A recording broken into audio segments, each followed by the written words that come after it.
नमस्कार। आज की सबसे बड़ी खबर, अखिलेश से हुई थी फोन पर बात, फिर क्यों नहीं हुआ गठबंधन। नतीजों के बाद चंद्रशेखर आजाद ने किया बड़ा खुलासा, फैली सनसनी।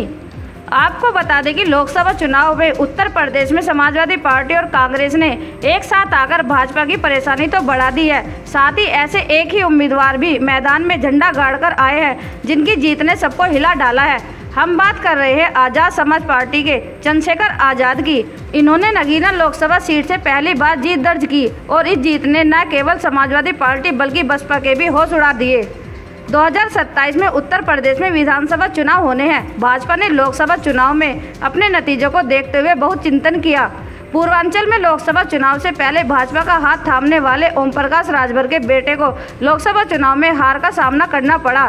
ना ही निषाद पार्टी के डॉक्टर संजय निषाद के बेटे प्रवीण निषाद चुनाव में जीत पाए। दोनों ही बड़े दलित नेताओं को हार का सामना करना पड़ा। ओम प्रकाश राजभर और प्रवीण निषाद की हार पर चंद्रशेखर आजाद ने कहा, हमारे पुराने नेता है जिनकी मैं मदद करने गया था, कहा था कि कुछ चीज़ों से परहेज करना, लेकिन वह माने नहीं और इसलिए मुझे लगता है कि परिणाम खराब हो गए। हमने जहां से चुनाव लड़ा हमारा पूरा फोकस हमारी सीटों पर था। चंद्रशेखर आजाद ने कहा कि एक नैतिकता और गरिमा होती है जिसे हमें बनाकर रखना चाहिए। चंद्रशेखर आजाद ने कहा, यदि मुझे किसी ने कोई सुधार करने के लिए कहा तो मैं उसका सुधार करूंगा, क्योंकि मैं राजनीति में नया हूं, पर राजनीति में पुराने लोगों को व्यक्तिगत तौर पर ऐसा नहीं करना चाहिए। मैं किसी को लेकर कोई टिप्पणी नहीं करता हूं, क्योंकि हम अपने मुद्दों पर कायम हैं।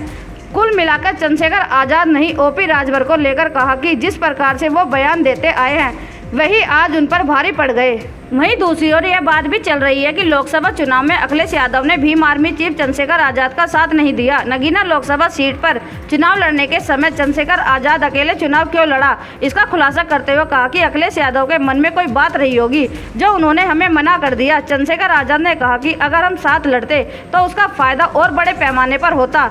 उन्होंने कहा कि जरूरी नहीं कि पैसे वाले लोग ही कामयाब हो सकते हैं, वह लोग भी आगे बढ़ सकते हैं जिनके मन में संकल्प हो। चंद्रशेखर आजाद ने कहा कि अखिलेश यादव से हमारी बात नहीं बनी, हमने चुनाव से पहले सबसे बात की थी। हो सकता है कि अखिलेश यादव हमारे आंदोलन को बहुत कमजोर आंक रहे हैं। मुझे बहुत ज़्यादा उम्मीद नहीं है। गठबंधन को लेकर जो घमंड है नेताओं में, इससे भी समझने की जरूरत है। हो सकता है कि उन्हें भविष्य में एहसास होगा उनसे गलती हुई है, लेकिन मुझसे गलती नहीं हुई। मैंने फिर भी अपनी जिम्मेदारी निभाई। बीजेपी को लोकसभा चुनाव में बहुमत न मिलने के सवाल पर चंद्रशेखर आजाद ने कहा कि इलेक्शन कमीशन की वेबसाइट देखकर बहुत अच्छा लगता है, लेकिन इन सबके बीच सवाल यह उतरा है कि क्या चंद्रशेखर आजाद एनडीए में जाएंगे या इंडिया अलायंस में। चंद्रशेखर आजाद ने कहा कि भले ही मैं भाजपा के खिलाफ लड़ रहा था, लेकिन विपक्षी इंडिया गठबंधन ने मेरी कौन सी मदद कर दी।